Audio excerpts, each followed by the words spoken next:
Welcome to Pure Hustle Podcast. I'm Mike. And this is Orlando, and we're on episode 368, and this is an update episode. We got another update episode. I love, honestly, like Orlando, the themed episodes, it's hit or miss, right? Like some of them are exciting to talk about. Some of them it's like, yeah, this is important, but it's more like work. You know, you're just like talking about important things. But the update episodes, I love them because it's our chance to talk about like what's going on in our life in the reselling world. And at large and what's going on, you know, some hot bolos, all the things that we love talking about. And so I love our update episodes. And so if you're new to Pure Hustle Podcast, every other week we have an update episode, and then we have a themed episode talking about something specific to reselling. And then on Mondays, if you're not following us on YouTube, go on over to YouTube, hit the subscribe button, hit the like button on whatever video you watch. Because we drop an extra episode every Monday. It does not show up on the podcast side. So you're not getting it on iTunes. You're not getting it on Spotify. You've got to go over to YouTube to catch those shorter 10-minute episodes. But today is an update episode. So how are things going, Orlando? Oh, it's such a loaded question, but that's the goal of the podcast, right? To talk about all this. Now, I want to, put some pre-qualifiers out there that, I get accused of being negative, or we both get accused of being negative sometimes. Sometimes we make these awesome memes that I think are great. I just had a meme that we posted on Instagram where everything's burning down and Will Ferrell is going like, keep listing, right? And so that's kind of where we're at right now. And I post those memes just because, it allows us to keep things lighthearted, right? We don't have to be down and all gloomy and everything. And things are tough for people. So I will say this episode, some of you are going to be like, oh, here we go again. But the reality is Mike and I have always been about documenting. Now, we're not going to go into the rabbit hole of blaming everything on this and blaming everything on this, but we just want to keep it real all the time. And things are up and down right now. I can't say they're horrible. If I step back and I look back, I'm still selling full time as a reseller.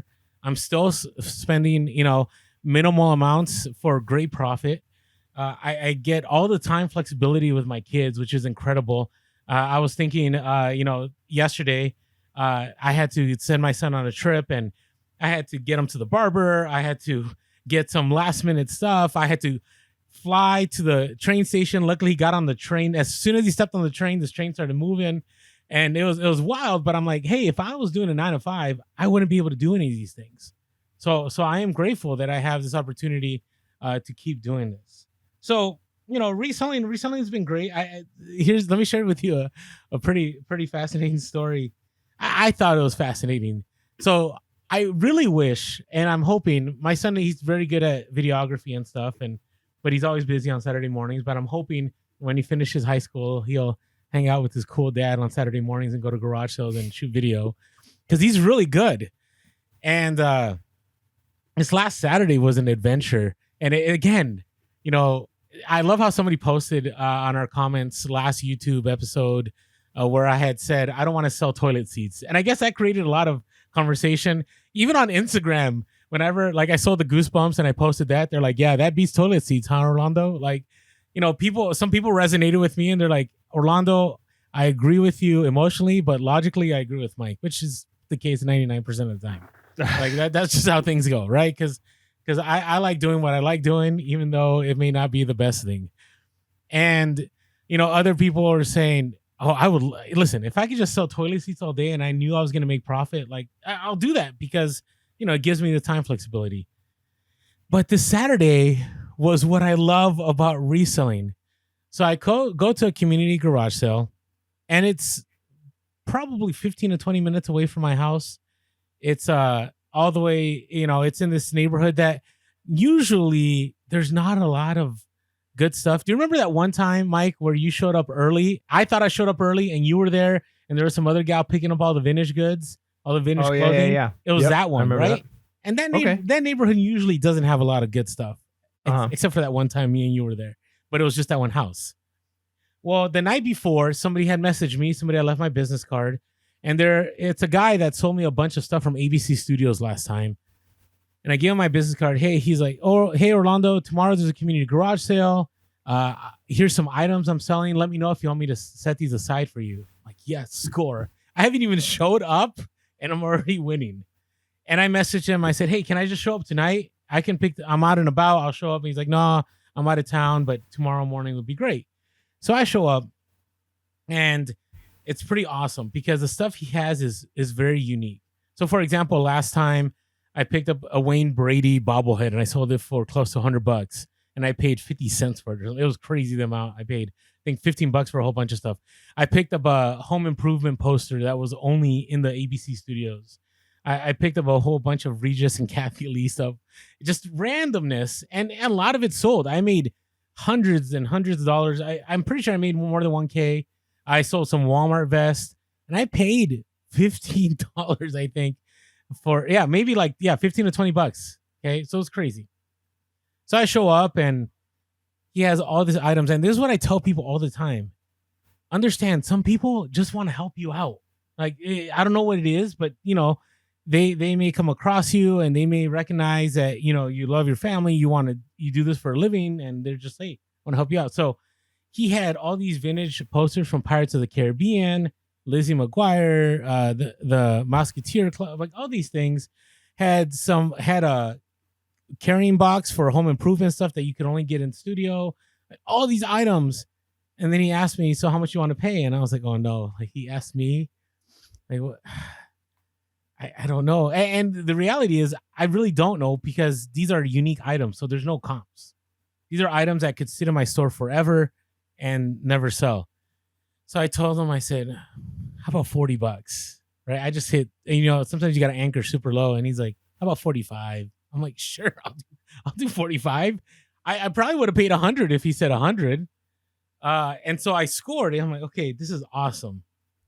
So I'm already set. First garage sale of the day, had all these awesome scores. Now the problem is, do I want to keep some of it and keep it for like a man cave? Do I want to sell it? So I know. So remember, we were reminded on the last episode of one of the things I say, and I think it's true, is if you wouldn't pay, whatever you could sell the item for, say you get a cool sign that you want to put up in your room, and you could sell that thing for $600, right? And you're like, this is kind of cool. Well, maybe I'll keep it. If you wouldn't pay $600 out of your bank account to buy it, then sell it, because you paid $30 for it. So you could say, I have this cool $30 sign up in my room, but the opportunity cost is all of that profit you're leaving on the table. No, you're right. Okay, time to listen to this stuff. Because the stuff that's in your house should be stuff that you'd be willing to pay, a good amount for. And sure, if it's something you really want, you can get a good deal on it. You don't always have to sell everything, but I feel like, almost like the more and more, I'm kind of, I think Dave Ramsey's methods of getting out of debt are still okay in some ways, but I think he's outdated in just the way the world is going. But I like kind of the concept of, if you couldn't buy the thing twice, or if you couldn't put the amount of money that you were going to spend on something in a pile and just burn it, or that type of a thing, then you can't afford it. And there is some truth to that. If it, don't sit on a bunch of stuff in a man cave if you could sell it, unless you'd be willing to pay that kind of money for it. No, understood. So that's the beginning of the morning. So then I go some other garage sales, and I keep scoring. Then I get this one garage sale, and it's an older gentleman, and he's just chilling on his lawn chair reading the newspaper. Who reads the newspaper anymore, right? So he has these vintage toys, and I noticed they're vintage Marks toys, and they're Western toys. So General Armstrong Custer, Geronimo, pretty cool toys, and these old Fisher Price toys. So I'm talking to him, and I said, hey, I was wondering if you have any other vintage toys, maybe in a garage or somewhere that you didn't bring out there you're willing to sell. He's like, oh yeah, I got some stuff in the garage, but things are kind of busy. I said, well, I can wait. It's not a big deal. He's like, all right. So, we waited for people to leave. He goes and closes the gate, and he's like, come along.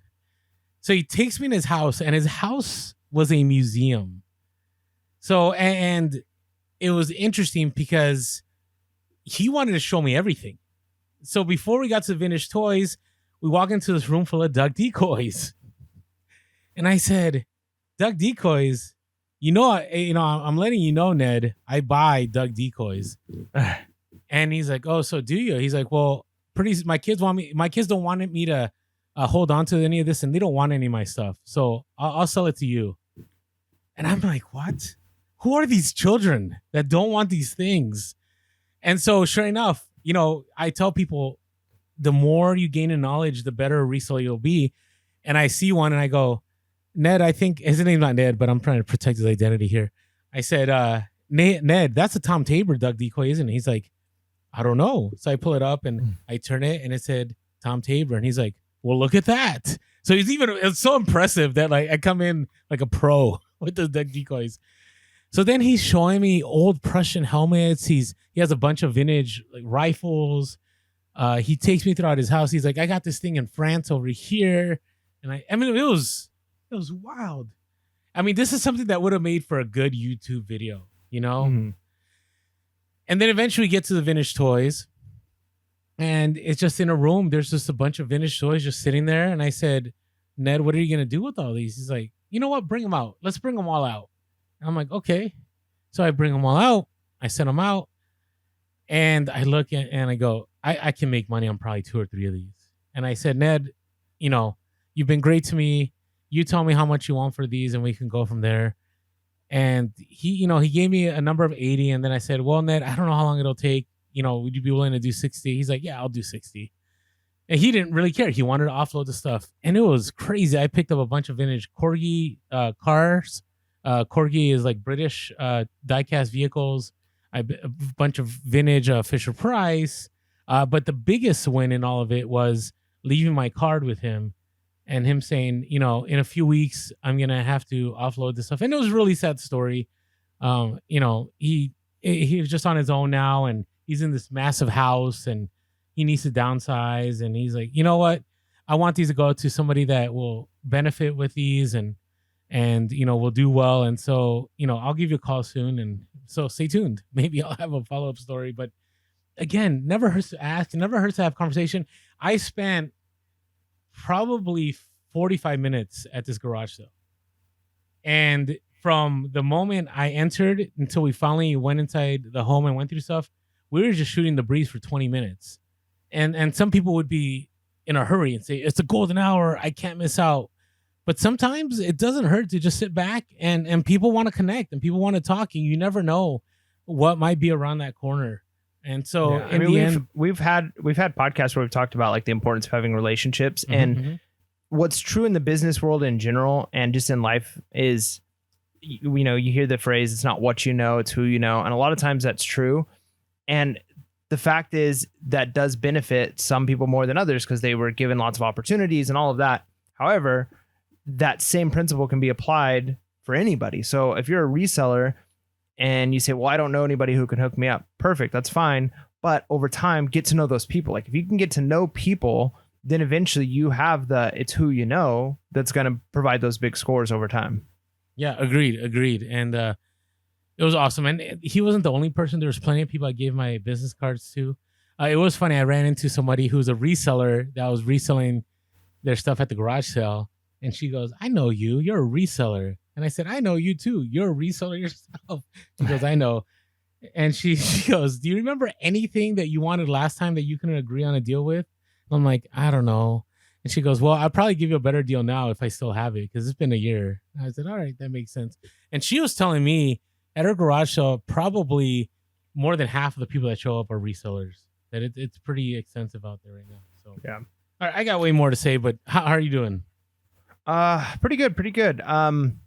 So my original plan this weekend was to go out. I mean, it sounds like you had a good garage sale day. I was hoping to do the same. I had kind of a route planned out. I was planning on hitting up a bunch of garage sales. And then that night, my wife's car, the air pressure light came on, right? That there was low air pressure. And so we were trying to figure it out. We took it to a gas station, filled up the one that looked low, and it went like basically flat again. And so normally it wouldn't be a big deal, but my son had a soccer game. We needed that car, and I wasn't going to leave her to have to deal with that all on her own in the morning before the soccer game. So it kind of ate up my Saturday. Luckily, I mean, it's one of those things where weekends, it's if you've got a full-time job like I do, is the time you have to get things like that done. And so luckily it was a weekend and I was able to get that taken care of, get that tire fixed.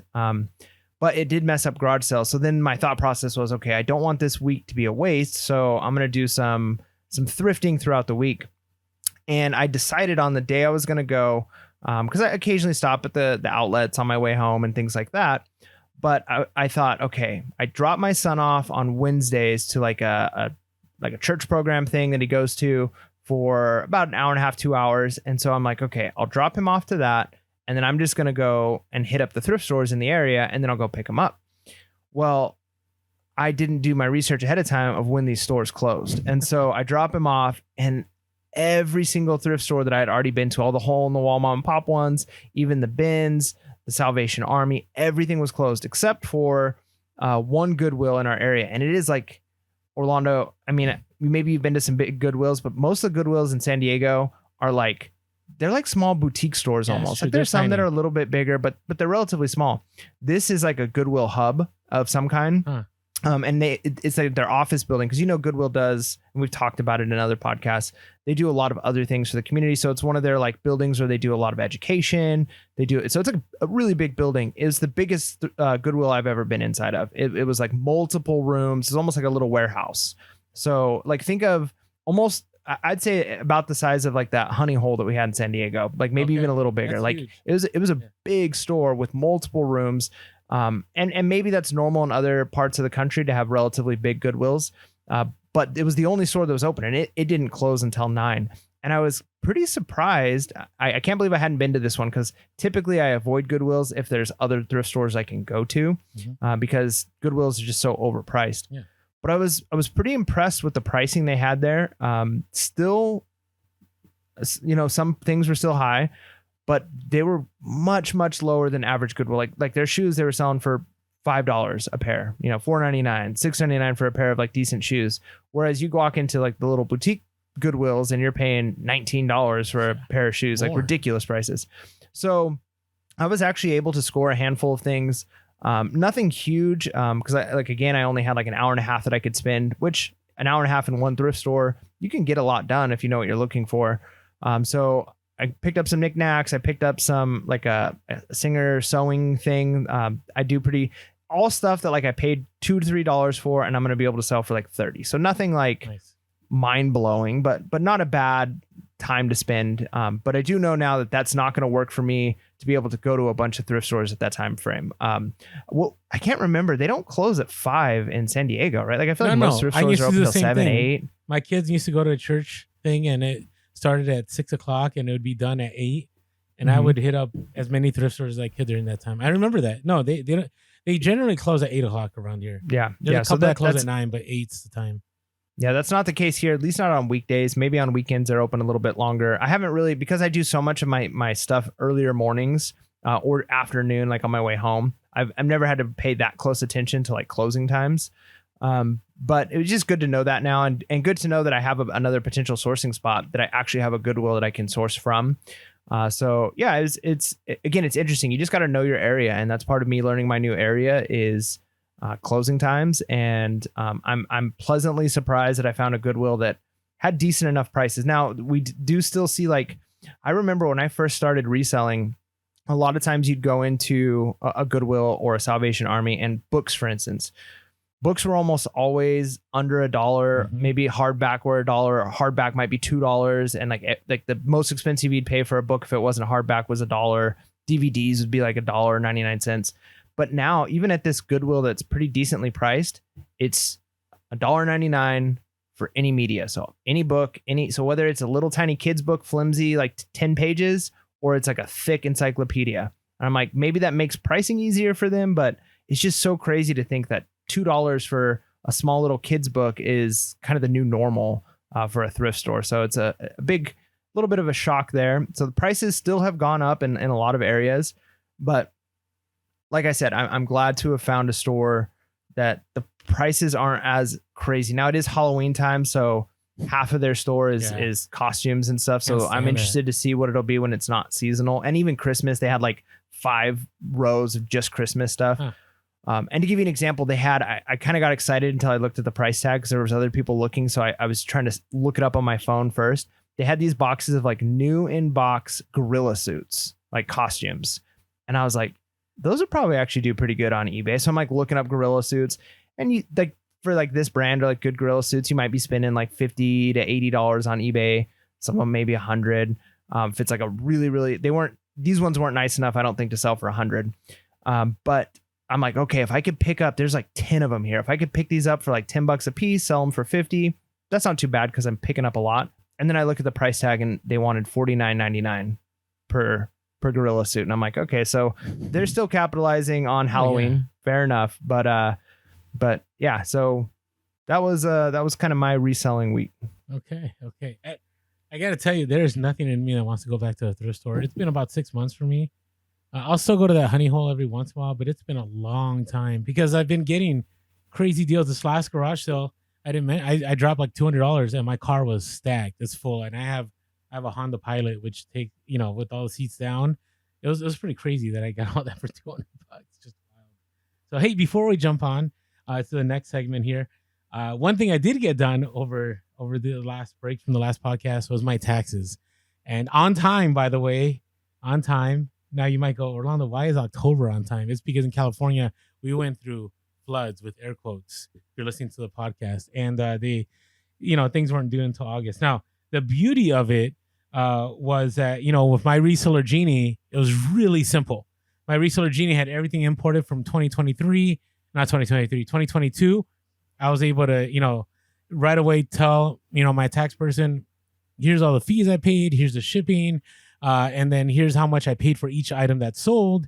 It was just all set up, and it just made things really easy. And so if you haven't yet signed up for my Reseller Genie, I strongly encourage you to. It takes off the pressure of bookkeeping. Yes, you still need to get on there. Yes, you still need to insert items, but it's a lot easier than waiting till the end or dealing with spreadsheets. So if you haven't yet, go to the link below, My Reseller Genie, and use our code Pure Hustle, and you'll get 15% off the first month. And it's definitely going to be great, especially for a lot of resellers that bookkeeping is not what they care about. And by the way, don't forget, this January, that $600 threshold is going to hit. So if you want to make sure you're ready for that threshold, My Reseller Genie is a great tool. So go to the link below and use our code Pure Hustle, get 15% off that first month. Or you have any random stories? Not a great random story, but kind of good. So I feel like this episode for me has been about my son's soccer because I mentioned the game this with that Saturday morning. But we, during our move, got rid of a lot of like our lawn chairs, like not lawn chairs, the folding chairs, because they were starting to get ratty. And, my nice one was like out in a shed that got mice and stuff. So we only had 2 that came, and it's me, my wife, my in-laws are here. And so like, we're like bringing regular folding chairs, like folding chairs, like you would use in your house. At a banquet or something. Yeah, exactly. We're like using those kinds of chairs out at the soccer fields every Saturday. And one of the coaches has this really cool like rocking chair. I don't know if you've seen them, but they've got like shocks in the back.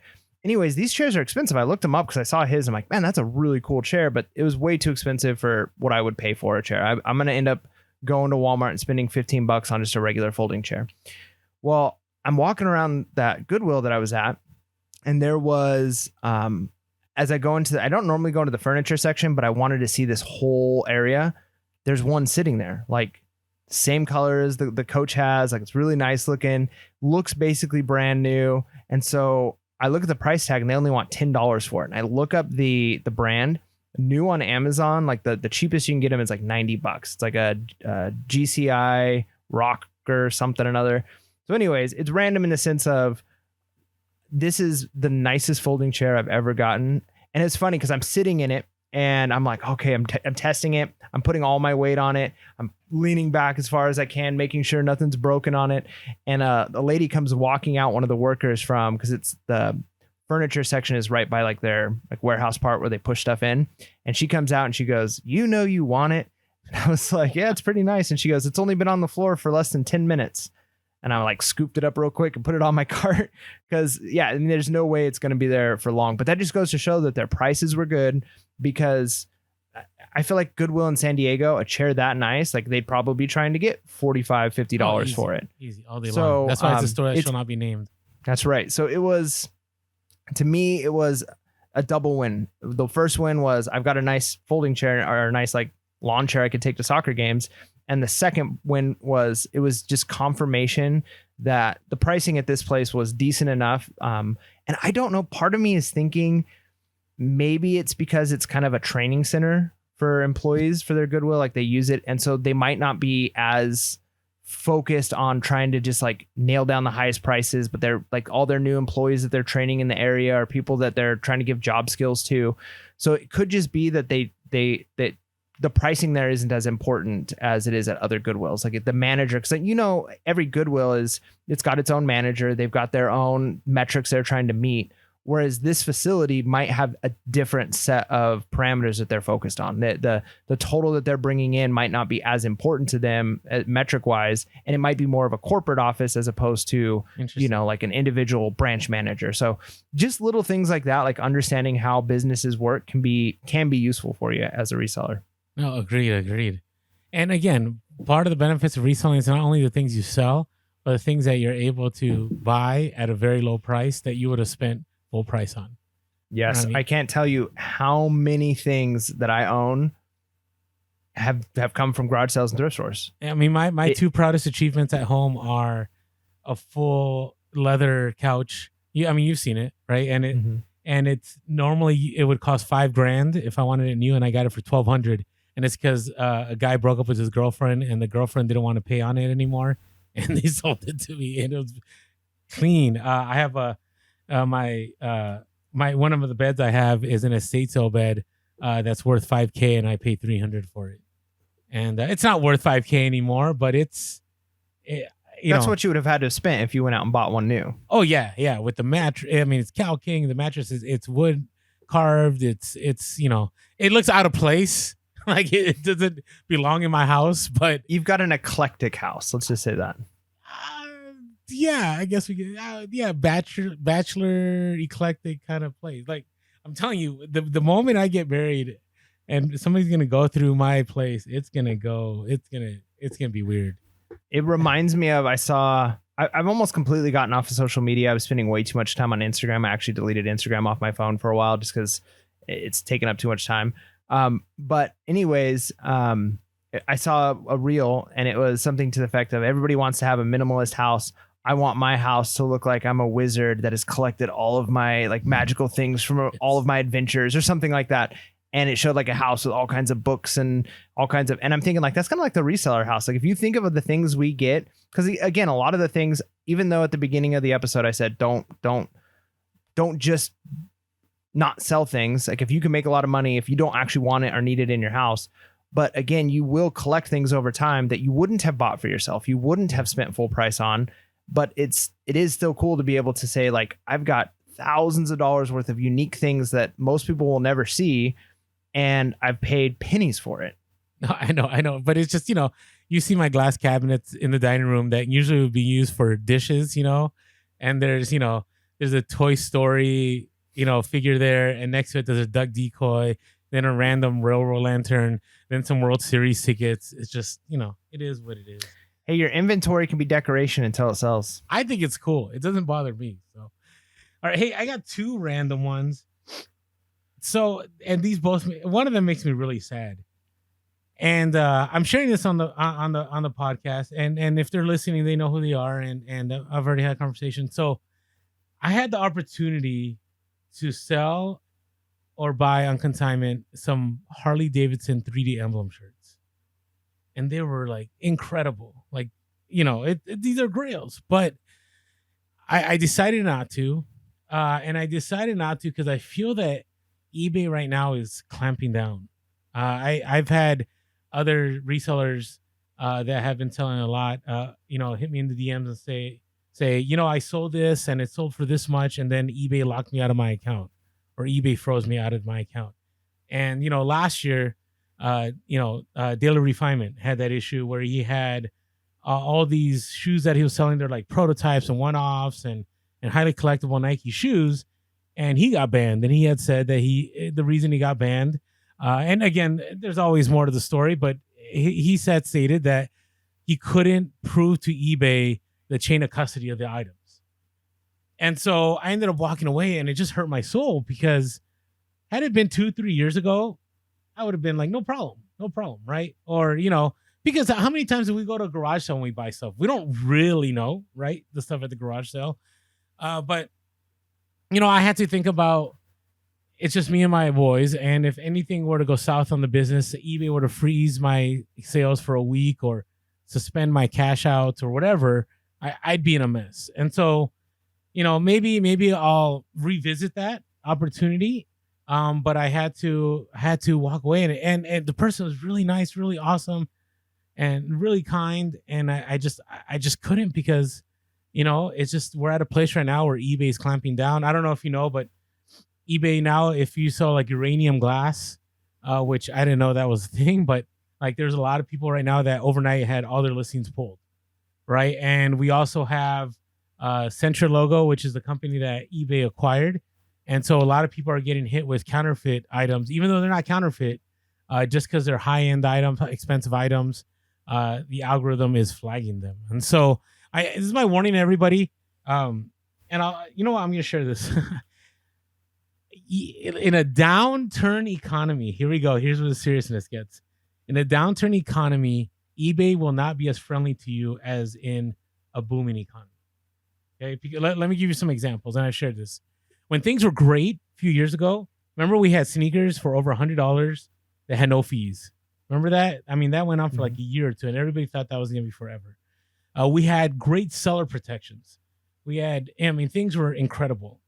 Now, every time I call, it's like a battle every single time. And I lost the last battle here.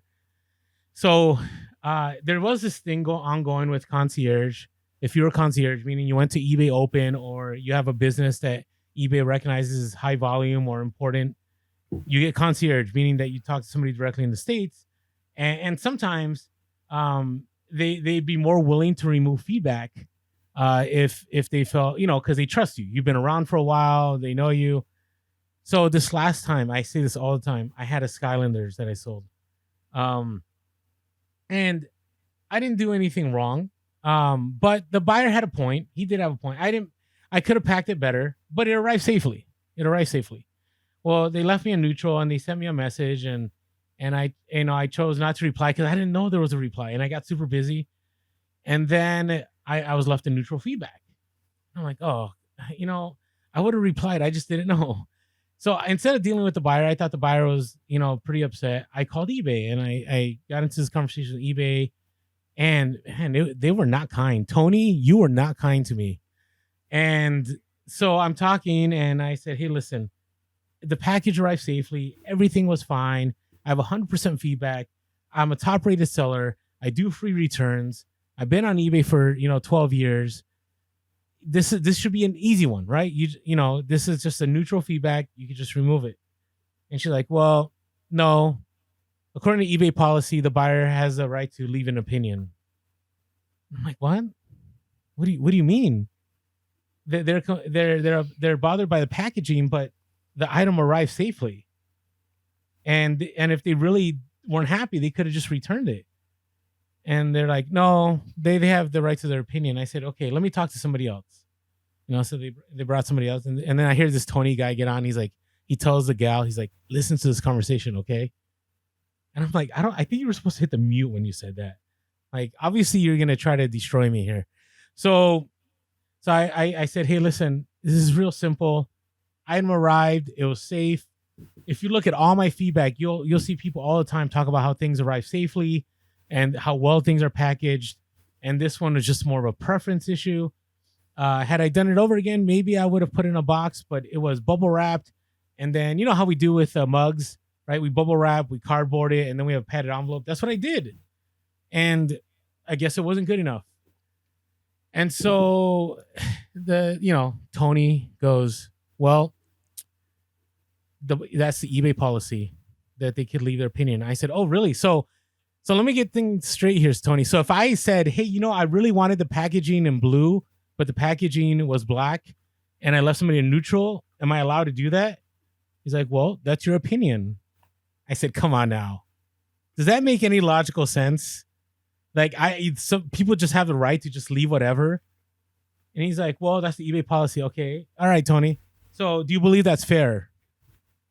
Well, I'm not here to discuss fair. It's what the policy is. I'm like, okay, what about just? Do you think your decision is just? Like, well, this is what eBay says, and I work for eBay, and so, yes, it is just. I'm like, come on. All right, fine. Listen, I have seller protections. I have free returns. I'm concierge. can we just get this removed? I did everything. He goes, no, we don't. There's, and I guess for a lot of the sellers, this is a good thing because now it's even across the plane, right? Concierge sellers, get bad treatment just like regular sellers. And so he's like, no, I'm not going to remove it. I was like, all right, Tony, you realize eBay has a terrible PR problem. Like, you realize that eBay right now is not trusted by sellers. And he kept quiet. And I said, well, make sure you put that in your notes and you send that to your superiors. Not that it's going to go anywhere. I just got heated. Okay. What happened to like what we've talked about of like just being nice? I was nice. It started nice. And if it just, did you think about like calling and trying to get another representative? So I called again and I was really nice.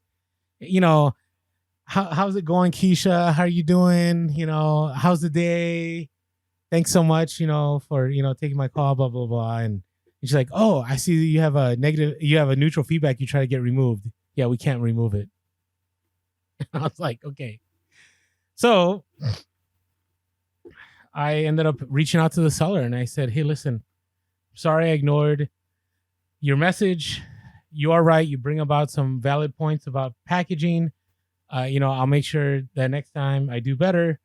I run a business, single dad, blah, blah, blah, blah. I asked that you revise it. And then I gave him a refund too on top of that. Because it's only a few bucks. And a few bucks is worth it to me. And he's like, you don't have to give me the refund, but I understand where you're coming from. And I thank you for getting back to me. This all could have been resolved if you just reached out to me in the first place. I'll amend it. And he amended it. So props to him and for seeing my side of things. But listen, I want to tell everybody, eBay is not for you right now. They're just not. I know that sounds really negative, but with the promoted listings, with people losing seller protections, with content, we're getting constantly bombarded with DMs. Like, there's a lot of people that do support you. Okay, don't get me wrong. Okay, there's Brian Burke that's out there who's awesome. There's other individuals that are incredible that work at eBay. But I will say, overall, as an organization, eBay wants to keep buyers happy and not sellers happy, because right now, right, the money that's coming in, right, isn't coming in from people buying from eBay. It's coming in from sellers.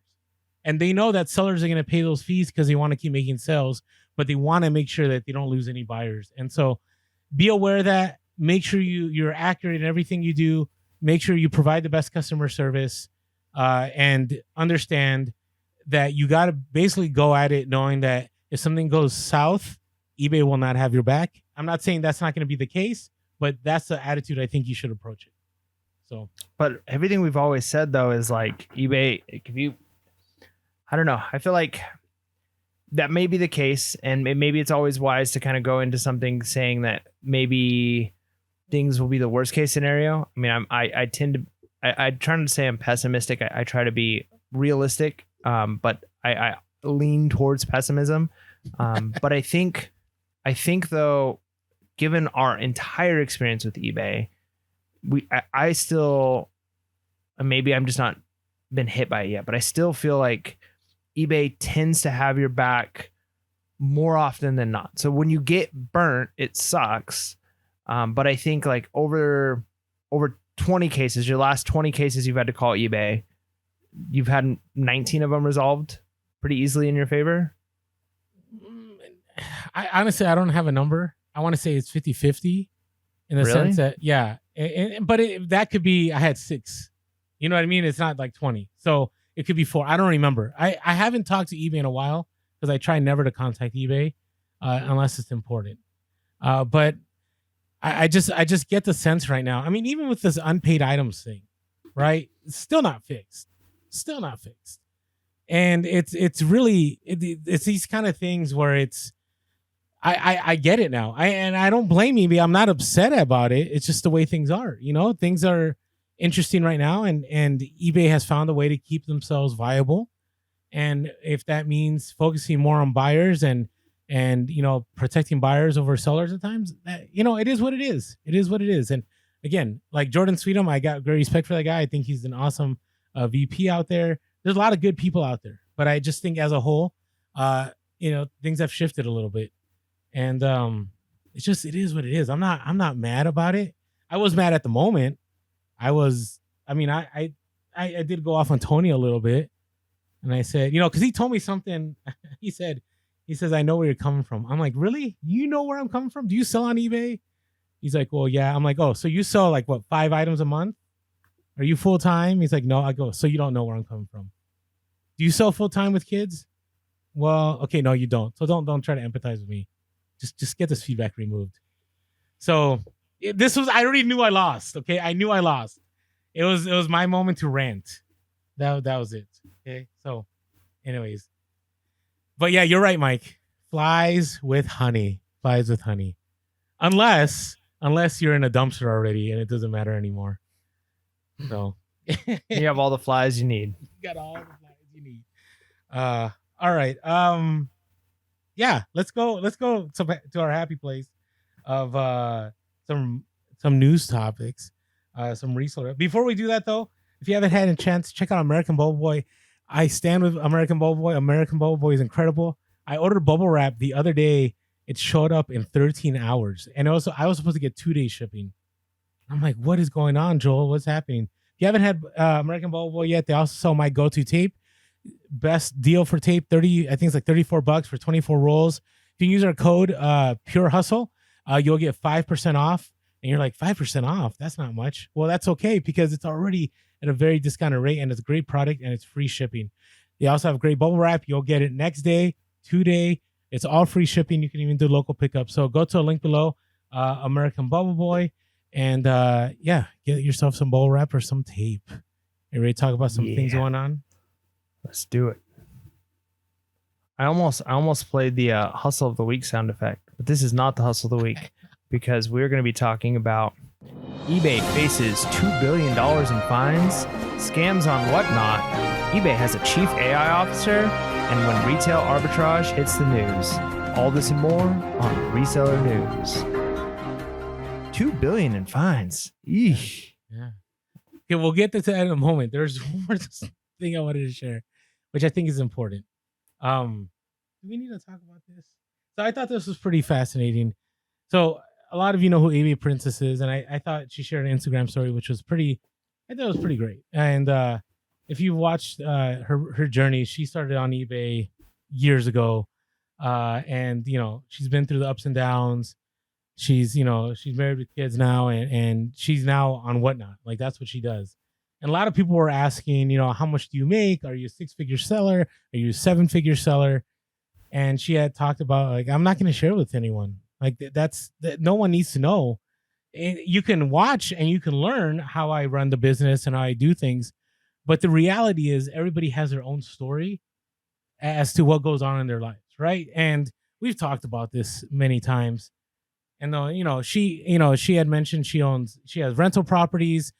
She gets a lot of new merchandise, but she had said this new merchandise, I may, make 30K on it, but I may have spent 20K on this. And then if you add the fees and the time that I spend, and she had mentioned about how reselling's a grind. I'm out here doing auctions all day. Then at night, I'm packing all. Then I'm waking up super early in the morning. I'm packing some more. I'm dropping off to the post office. I'm sourcing again. I'm listing again. And I was like, that's a lot of, I got great respect, raising a kid and doing all that. She had mentioned that it seems that people that were selling in that dream of 6 figures and 7 figures on eBay are now selling that same dream on Whatnot and these live stream sites. And I thought, wait a second, she's right. She's 100% right because, I'm looking at Whatnot and there's a lot, and this is actually part of our reseller topics. There's a lot of issues with Whatnot right now. If you guys don't know, we had talked about this a year ago. There's rumors again about a lot of shilling going on. Do you know what shilling is, Mike? Gosh, I just asking you to know. No, I know the term with reselling. I'm going to sound stupid for not knowing. Is that where you do fake bids to get Correct, things up? Yeah. Right. So, for example, if I run a Whatnot auction, right? Let's say Mike and I do one. That would mean, Mike's wife has a different username and she's upbidding. She's bidding against other people in our Whatnot to get the price up. And that was happening before with some of the some in the card community. And then at the same time, there's also show buying, where people are buying stuff for a lot of money, but the sale's never happening. It's just a friend of theirs made the purchase, it didn't sell. But the reason this is done is so then that later on people could put it on a YouTube video, or people could sell you a course and say, look how good I'm doing. This is how great I am. And so I thought about it and I'm like, yeah, it feels like every new platform has somebody trying to, for lack of a different word, show something, right? Trying to sell somebody. So, be careful on whatnot. Be careful on people sharing numbers. Mike and I have never shared our 90-day totals, because we all have unique circumstances. Mike's in Texas. I'm in California, right? I'm a single dad. I raise 2 kids. They go to private school, which costs a lot of money for one of my sons. I'm in San Diego, which costs a lot of money. There's just a lot tied into it, right? There's a lot tied into, where you can have another person, they're single, no kids, right? They live in their parents' basement. Like, they can make a killing because they have all the time in the world and they don't have any bills to pay. So don't stress yourself on the numbers, stress yourself on the process. Do you have the process down? Are you learning, right? Listen to our podcast, watch other people's YouTubes to understand the process, how to become a better reseller, but don't try to be like those resellers. That makes sense, Mike? Yeah, and I think, are you specifically talking about the idea of people trying to sell courses and stuff? Is that where this is going? Not necessarily sell courses, just trying to get more clicks on a video, trying to maybe get people on a Patreon, trying to get people on a Telegram, on a Discord, stuff like that. I mean, we have our own Discord too, right? But we've always been clear that we're a community of resellers and we document what we do, right? Mike and I, now maybe we'll release a book one day or release something, but the reality is we've always been about documenting our journey, right? And people support us via our Patreon, and in the Discord, our journey, not the fact that we're gonna change people's lives overnight, which we have changed a lot of people's lives indirectly through just the content that we share. So that's what I'm discussing. Yeah, no, that's good. I agree. I think, and going back to that idea of whatnot and how easy it is to potentially fake things. I mean, the same thing is true on eBay. You see, we've talked about in the past some of the crazy numbers you see on things like VHS tapes and stuff, and some of the reasons for that. But it's not always going to be quite as nefarious as trying to, do drug deals or trying to launder money or things like that. Sometimes it could just be, I want to be able to have some clout and show that, look at my 90-day total. So that is always a potential risk.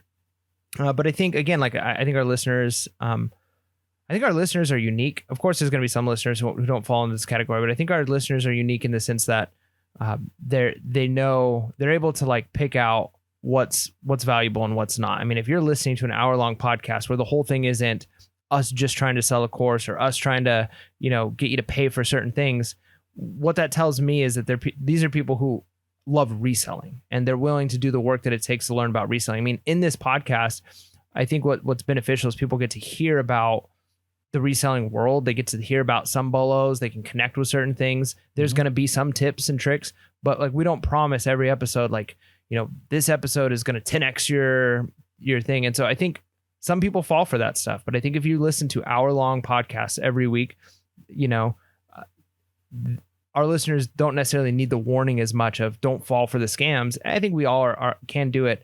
That being said, there are times when paying for a course or trying to find, because not all gurus are fake, some are actually gurus because they know what they're doing and it's worth paying them for their time. If someone were to tell you right now, Orlando, to say, hey, I want you to one-on-one teach me how to resell. And kind of like I did at the beginning, but it with what you've built your reselling into, if someone on Instagram were to say hey, I need your time for 5 hours to just help me how to list, help me. I mean, you'd have to charge for that because you've got the experience, and you could potentially give them a year's worth of experience in a few hours of your time. But so there are people who it is useful for them to pay for that, for things, but something like Whatnot does open up the door for more gray area. People are going to have a harder time figuring out what's real and what's not. And we talked about that already with Whatnot almost feeling like the wild, wild west. It is the wild, wild west. with, like I was saying, on some of the ones you're watching where it's almost like a game show or people gambling, Yeah, it's wild. There is gambling, right? Like I think you've bid on certain cards or like, on do I certain open up packs. this pack? Okay, Yeah. like you're paying for the third card in this pack, but if it's this, then this. Like, so I've seen ones where it's like, depending on what they're flipping, then they're like moving numbers over, and like, yeah, it's the Wild West, and so there's good for that. I mean, there's because that's how you innovate. Like you find new ways of doing things, but then it also opens up the potential for more scams, and it opens up the potential for gurus to come in and say, let me tell you the secret, right? Because it seems like there's a secret because I can't quite figure it out on my own just by looking at it because it's so different than eBay. Yeah, I just want to encourage people. Whatnot I've said is a great place to source. I think it's it's another viable option if you can't offload inventory or you want to make quick money, especially if you go to the bins and you get stuff for super cheap. I think it's a great avenue. But I will say, be careful with like anything. Be careful with the gurus because they will always find another platform. And I've always said I don't do a lot of Whatnot because I found the same amount of time I could spend on eBay, I'll make way more money spending on eBay than on Whatnot. Yeah, I mean, it's a good way to offload stuff. And that's one of the reasons we said it could potentially be a good way of sourcing. But again, if I were just to go on and say, like, I want to source stuff on Whatnot, I could spend hours just trying to find a seller who's decent enough with stuff that I'm trying to buy. So it might not actually be a useful place for your time unless, again, you know the right places. So it's the Wild West. I think there are going to be people who are going to be very, very successful there. And I think that's the allure, right? Is we know that big money transfers when there's new innovations, when there's new things. And so the draw to something like Whatnot is if I can get in early enough and get the secret soon enough before everybody else figures it out, I can this could be my cash cow. And so, yeah, it is definitely shaky ground with high reward. With the potential of high reward is also a lot more risk. So I think people just need to be aware of that for sure. Yeah, so just want to throw that out there real quick. All right, you want to talk about $2 billion fines? Yeah, let's do it. All right, so this is from CBS News. It says eBay may have to cough up as much as $2 billion in fines for allegedly allowing the distribution and sale of hundreds of thousands of products that significantly increase pollution spewing from diesel pickup trucks. The e-commerce giant is accused of letting more than 343,000 aftermarket rolling coal devices made to neutralize motor vehicle emission controls be sold through its platform in violation of the Clean Air Act, according to a Justice Department complaint filed in Brooklyn federal court. eBay sold the product between November 2015 and January 2023, with each device that was sold subject to a $5,580 fine. And the federal agency said in its lawsuit filed on behalf of the Environmental Protection Agency. Man, that's tough. I would have I feel for a company like eBay. I mean, they have a whole legal team and they've got teams that are trying to keep up with this stuff. But if you figure like how many new laws come into effect at any given time, like you need people who their entire job is to like decipher new laws and figure out what's what. And so I can imagine the logistical nightmare for eBay to figure out what items laws are against, what items are not. Like, if has a law changed, have we updated our policies to reflect that? So I think it's one of those things where if it could be proven that eBay like knew for a fact that they should not be allowing these items on their platform and they did anyways, versus they just hadn't updated their policies, and ignorance isn't a innocence, right? Like in our law system, but at the same time, I think intent matters. Yeah. The reason I share this is twofold. One is always be careful when sourcing on eBay. Obviously, I don't even know how to get one of these rolling coal devices. But my guess is a lot of people that sold them kind of knew it was on the fence, right? And decided to go through with it anyways. That's just my thoughts whenever it's something like this. Like the what are those machines that help you sleep? The sleep apnea machines. Yeah, like those, right? Those are, you see sold on eBay, but you're not allowed to sell them on eBay, right? So it's better to steer clear. Now there is a third party that you could sell them for, good money. That's not eBay related, but it's always good to, be careful, especially when you get into those categories that can get you into legal problems, even if they're on the fence. All right. Hey, so, best of luck for eBay. I hope, that eBay is able to, I don't know. I just don't know. Those fees would hurt us, man. I know. If they had to pay if they have to pay that's going to have such a hit on them, they're going to have to make up that money somehow. And where does that money come from? So now, again, I don't know the whole ethical situation of what was being sold. Like, I don't know anything about Cole pushing whatever you said they were selling. So I might sound like a fool. I don't want anybody to come and say like that they were totally wrong for doing that. Maybe they were. Maybe those things are evil. I don't know.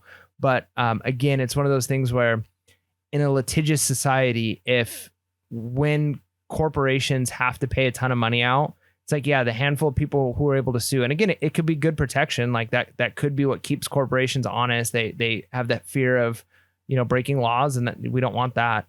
But it's going to hurt us. Think of all the sellers it's going to hurt if they lose $2 billion worth of their bottom line and they have to find a way to make that up. Fees go up, That's why I brought that up. To me, it's, the whole aspect of the federal government coming after a company. But to me, it's more of okay, how is this going to affect us, the small sellers? What's going to happen to us? All right. So, hey, next, I thought this was interesting. So, the eBay, I didn't know that eBay had like a full AI department. So, eBay has a first chief AI officer.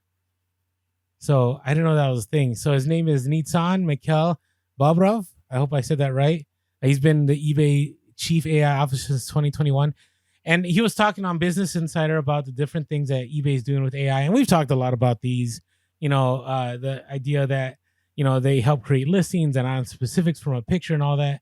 But what I found interesting, I want to hear your thoughts, was that he said there's a third phase of AI that's going to be implemented. And this third phase is going to do a lot more tasks than with listings. It's going to help both buyer and seller. So let me read this to you real quick. If I can get to it here eventually.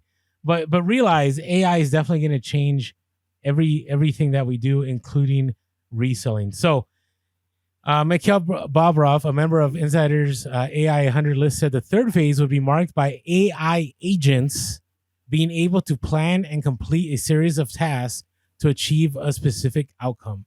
This could mean acting on behalf of sellers to reach their financial goals, or on behalf of buyers to complete certain shopping missions, like purchasing everything they need for a trip within a certain time frame and budget. And I thought, what do you think when you hear that? Like that it's going to help sellers achieve their financial goals. What do you think that means, Mike? I mean, I think they're already trying to do that with like the listing stuff, like by giving you some things. I could see how AI, because think about for how long people who've had bots of some kind, because we've just called them bots forever, that would like be able to scalp tickets or be able to find discounts. Like people have bots set up that will skim the internet for certain coupons. And so there have been a select few people who've figured out that technology. So if the average person could come in and say, like, here are the 10 things that I want, here's my budget, and I need it by the end of the month, and they don't have to be on eBay every day looking for those items. And as soon as one of those items pops up and it can meet that budget, then like the system is automatically buying it for them. So you have like a personal shopper. That could help even us as sellers, right? Like that's one way, is if buyers can just say like, I've got $500, here's the 4 things that I want, and I need them by the end of the month because I've got a trip I'm going on or whatever. And they don't have to be searching for those things. And they just get like an email of like, we've purchased 3 out of your 4 items. And then like the next day, it's like, we've found the 4th item. That would mean that your stuff would be selling quicker, right? Like offers, all of those things. And yeah, I could see how that could be useful. And the same thing could maybe be used for a seller. If you were to say, here, these 30 items I have, here's the total amount I want to make. I want to sell them within this amount of time. It might be able to kind of figure out, well, let's drop the price on this one. This thing is actually moving up in price, so we're going to automatically adjust the price for you up because it's moving quicker. Like if there was a system doing that and you can set some parameters, like think about how much time we spend. If you have thousands of items, you have no way that you could go through and actually check like, hey, these items have gone down in price and these items have gone up in price for everything.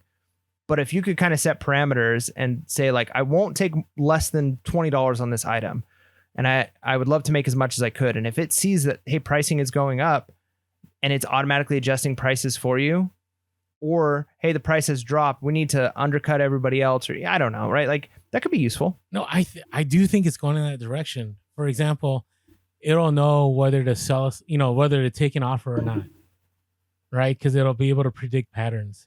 It'll know, what's the right picture that you should post. It'll know, it'll automatically choose free shipping or if you should have shipping. And I know a lot of people are uncomfortable with that, but I do see it going in that direction where you say, hey, I need to make, this is how many items I have.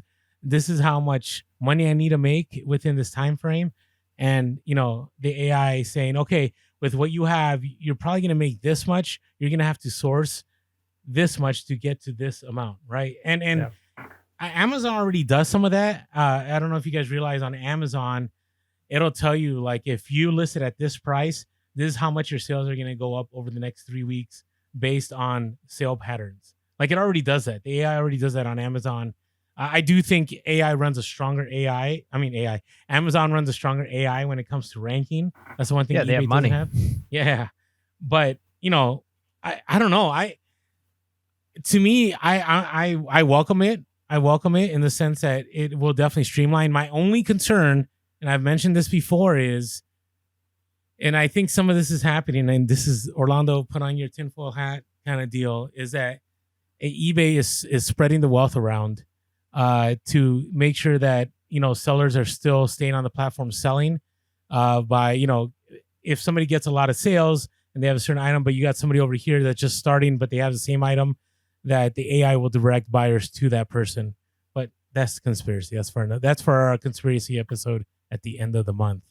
All right. So, all right. And that's the last thing I wanted to share here in our reseller topics. We're going a little long today. I thought it was interesting. There's this report. Mike, remember that old episode? Maybe we need to do that one again. When it's good to share and when not to share. You remember that? We went to a Target store. And yeah. Okay. Right. You should, man. Those videos are so. That's like post number 300. And we have like over 4,000 on Instagram. But it's pretty wild because we had been very clear that you can't share retail arbitrage on social media. You will kill your business. And I thought it was interesting here how Business Insider had this whole article that dropped last month. It says Amazon sellers are raiding dollar stores for products like glow sticks and Twinkies to resell online. And they just, share, all these people on TikTok that are just sharing what they found at the dollar store and how much they're going to make. And I looked at this and I said, dollar store's done. Like, if you want to retail arbitrage at the dollar store, like, it's pretty much done. It's over. Somebody had posted on Twitter. I remember Reezy and I commenting on it. Somebody had said, hey, I just went to Target and these are all the items I get. I should make a lot of profit. And the items weren't covered. You could see through the bags, all the items. So I'm going on Target.com going, all right, this is how much it's selling for. This is what Amazon. Maybe I need to go source this item. But if I was doing that, I'm sure there was hundreds of other people doing the same. And so always be careful. If you're a new seller, by the way, we have a lot of new listeners. So I appreciate all you guys listening. Appreciate everybody that stuck with us too. There's the ups and downs of this podcast. But if you're a new seller, this is easy. If it's something that is easy to get access to, you probably don't want to share. Or as the kids say, you want to gatekeep. Okay. If it's something, is that what the kids say, right? Isn't it called gatekeeping now? Yeah, I don't know. I don't know if that's what the kids say. I don't know. It is. I'm sure they have something way cooler than that. Okay. You got to lock it down. Lock it down. And then I don't think that's something the kids say. But the other side is, if it's something that's hard to get, like at a thrift store or garage sale, it's okay to share, because chances that somebody's going to find that, pretty slim. Now, if you're in a certain area, like I'm in San Diego, I'm not sharing everything, because what happens the moment I share, people will automatically go to Craigslist and Facebook Marketplace and offer up, and they'll put save searches for that item that I found. And now I can't search for that item anymore because it's going to be gone before I even get to it. So something to think about. All right. Now we get to our another favorite section of the podcast, which should bring us smile. Yeah. Even the music will make us, smile. That's right. Bolo. What's your bolo? Yeah, bolos, which means be on the lookout. These are items that sell for good money. So since the recorded Orlando asked what my bolo was, I'll go first here. Here's kind of an oldie but a goodie. We've talked about this before, but 'tis the season. Is nativity sets. This could be, of course, maybe we just were talking about retail arbitrage. You could probably maybe do okay if you find something cool at like a Marshall's or something. But nativity sets are often overlooked at estate sales. I feel like those are one of the things that, certain decorations, things like that get overlooked. And when you look at something like a nativity set, even the pieces we've talked about, Orlando has the funny story of like somebody throwing, the donkey across the room or whatever. And so people will buy pieces of nativity sets. You can parse those out. And then also there's the nostalgia of old ones. You see it like when you go to somebody's house and you see somebody has a nativity set and you're like, oh my goodness, that my grandma had that nativity set. Like people have a connection to, they were probably mass produced at the time, but ones you can't necessarily get now. And so, yeah, you can find I've sold anywhere from like wooden ones to ones made out of crystal to ones made out of like handmade. You can do really, really well on nativity sets. And again, people are looking to either replace broken pieces or again, they're looking for, this is the one my mom had or my grandma had, and she passed away and my cousin ended up with it. But every Christmas we had that nativity set. And so people are willing to buy those things on eBay. It's definitely a hot item. And I'm amazed at how many times I walk into an estate sale and nobody even touches the nativity set. So be on the lookout. Well, now they will, but it was, I pick them up for like $3 at a garage sale and I'll part them out and I'll make a killing. So something to think about. So mine was, I wanted to make sure I had vetted this, and I've done this before and I did it again. I went to a garage sale and I paid $5 for a bunch of car manuals. One was for like a Moreno. One was for like a CRV. One was for a Mitsubishi Galant. And these things sell.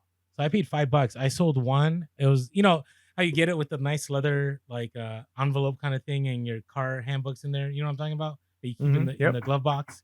Yep. So that's what I'm talking about. So, if you really need money, like just go to your glove box. You may need it for something later on, but at least you'll have that money to get, that $10 McDonald's. There you go. Yeah, there you go. Take pictures of every page. So, but I paid $5 and I sold one which was for I think they're Buick Morenos. I forget what they are. And it sold for $40. Then I sold one for a CRV. They didn't even have the leather carrying case. It was just two manuals. Sold for another $25. I sold, I've sold a bunch of other like motorcycle manuals. Just keep an eye, because what happens is sometimes people will buy a used car and they want that manual, or sometimes there's a shop. Now, could you probably find the PDF online? I'm sure you could, but people like to have it handy, right? They don't always want to go to their PDF. And so like mine, one of my recent ones sold to a tire place, and for whatever reason, they needed it. So yeah, keep an eye for those car manuals that are in the glove box, because those could be money. So good stuff. All right, yeah. Hey, if you haven't been following us on social media, we are Pure Hustle Podcast on all social media, except for X. We are Pure Hustle Cast on Twix. I almost said Twix, because like Twitter and X. So I love Twix, by the way. Twix and a Diet Mountain Dew. That's close to heaven. It sounds like a stomach ache. Well, I've eaten so much trash, like I don't get stomach aches anymore. I'm like the alcoholic that, anyways, we don't need to get into that, but I don't drink alcohol. But I'm saying if I did, I'd be one of those guys that like, nothing hurts me. Why did we go down that road? All right. Hey, if you haven't given us a call, 619-738-1170, 619-738-1170. Mike, did you get that call the other day? I was like so excited, and it was I saw we had a Google Voice, but I haven't listened to it. It was a fax machine. Oh, it was nice. Maybe it was the Matrix calling in. Yeah, I know, that's right, Mr. Anderson. And then if you want to leave us an email, purehustlepodcast@gmail.com. That's purehustlepodcast@gmail.com. Thank you to all of you that tune in, and if you haven't yet watched our YouTube, come on over, hit that subscribe, smash that like button. Make sure to hit that bell notification. And thank you to all of you that, spend the time and go write an Apple iTunes review. We haven't had a few in a while. So, maybe people are super busy, but if you get a chance to spend, quick 5 minutes, go on there, let people know why you enjoy the podcast, because it really helps us out in the algorithm. And last of all, we mentioned it before, we do have a Patreon that you can support us. If you go to patreon.com/PureSoPodcast or go to the link below, for $5.55 a month, you can allow Mike and I continue providing this free content. And not only that, it allows us to, spend more time on coming up with, episodes and all this good stuff, and also get the equipment that we need. And the bonus to that is you get to jump in our Discord full of thriving resellers that sell vintage shirts to vintage, toys, to people that sell on Amazon, people that source Ross, people that get deals all the time, and they let you in on those deals. So definitely check out our Patreon. All right, what do you? Yeah, we did Bellows. What are you looking forward to, Mike? I'm hoping that I don't have a nail in my tire this Saturday, and I can actually get out and do some garage selling. That's nothing huge, but garage sales would be nice. Thrift store prices weren't the worst, but they're still nowhere near garage sales. I hear you. I'm still I've been sourcing for Amazon for about a month, and I'm not finding, and I'm not a fan of joining a cook group because I don't like competition. I like just being out there. I like getting items that bots can't pick up. But it's been pretty brutal, but I'm hoping to land some kind of Amazon item for Q4. I'm looking forward to more garage sales. And to be real, I need to scale up on my listing every day consistently. I need to get back to doing 20 to 30 listings a day just to have sales come through. And again, I don't think that's the equation. If you caught our last mini-sode, is it a mini-sode? No, our last themed episode. I don't think listing every day produces more sales, but it at least has to get you some more sales. So I want to get back to that good habit. All right. Hey, everyone. Thank you for tuning into our episode. Hopefully you're able to glean a lot of information, or at least be entertained, or just keep us in the background. And with that being said, make sure to be real, be relevant, and be reselling. Late. Peace.